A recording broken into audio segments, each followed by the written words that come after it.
Hello everyone, I am Ankita Hazarika from Center for Atmospheric Studies, Dibrugarh University. The topic of my presentation is multimodal predictability assessment of TEC during solar minimum around 100 degree east.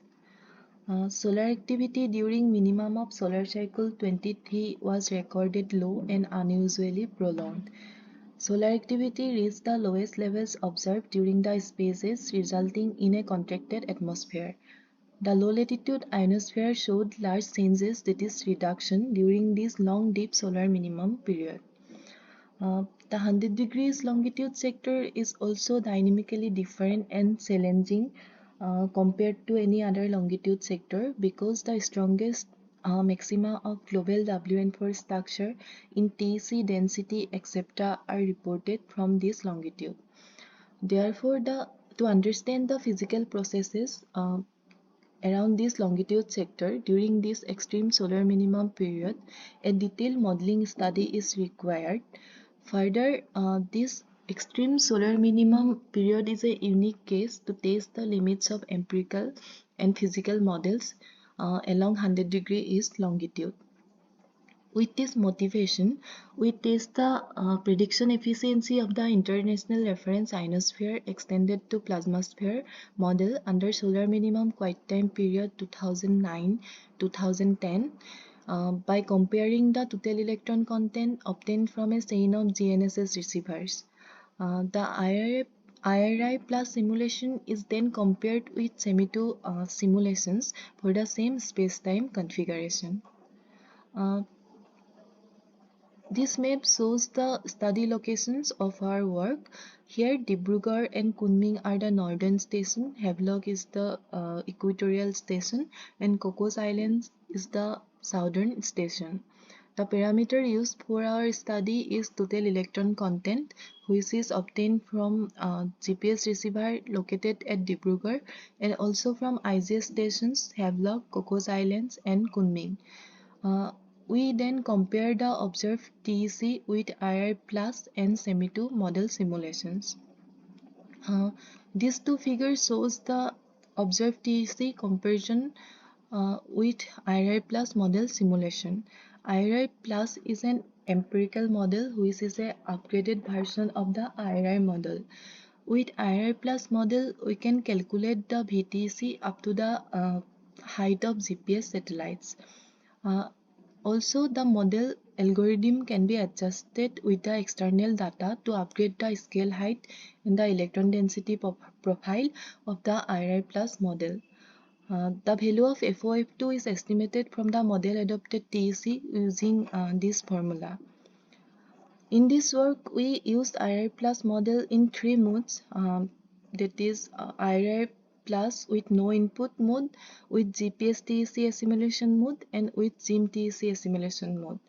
From these two figures, it is observed that with no input mode, the IR plus model overestimates the TEC over all stations and seasons. This is because there is no representative database included in IR plus model that comes from a comparable solar minimum. However, with GPS and GIM-TEC assimilation, the IR plus model predicted the observed TEC quite well for all stations and seasons. This is due to the upgradation of the density profile in IR plus model. These two figures represents the observed TEC comparison with SEMI2 model simulation. SEMI2 model is a physical model that treats the dynamical and chemical evolution of 7 major ion species and electrons at altitudes starting at 90 km. From the figure, we can see that with SEMI2 with no modification mode overestimates the TEC over northern and southern stations for all seasons except June solstice. However, the SEMI2 model simulates the observed TEC quite well over equatorial station. The overestimation of SEMI2 model can also be attributed due to the lack of representative dataset in empirical models used in SEMI2 from a comparable solar minimum. Therefore, we customize the SEMI2 model depending on the geophysical conditions observed during the extreme solar minimum period. Uh, this table shows the empirical models used in SEMI2 and the changes applied for extreme solar minimum period. From the table, you can see that the neutral density and neutral temperature is taken from MC's model. The modification in neutral density and neutral temperature is done by using the scalars from Imart and Schiffrin. The UUP is taken from UUPSC model.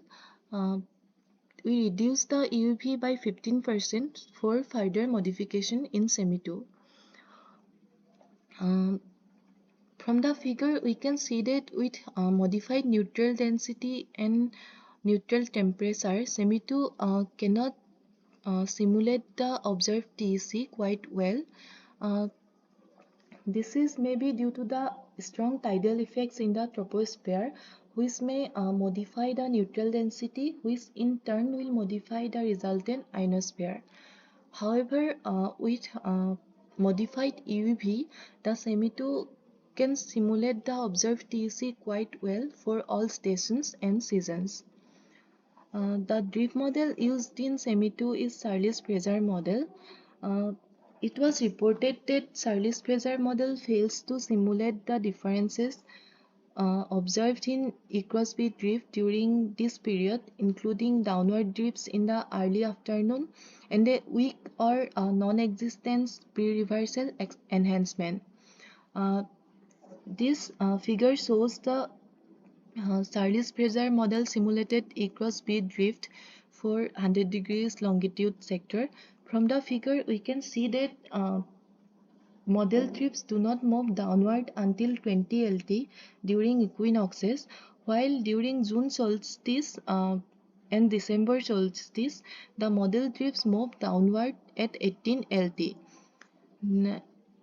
We can also observe that the model simulates a weak post-sunset enhancement during both equinoxes and no post-sunset enhancement during both solstices. Therefore, the drift model used in SEMI2 should modify to replace by other empirical drift models for this solar minimum period. Uh, thus, we can conclude of the two models, IRI Plus with assimilation mode provides better results than SEMI2. However, SEMI2 with no modification and modification with UV shows better result than IRI Plus model with no input option. Uh, the drift model used in SEMI2 should modified or replaced by other empirical drift models for this solar minimum period. The neutral density and temperature also needs further modification due to the strongest tidal effect during this extreme solar minimum period. These are my references used for this study. Uh, Thank you.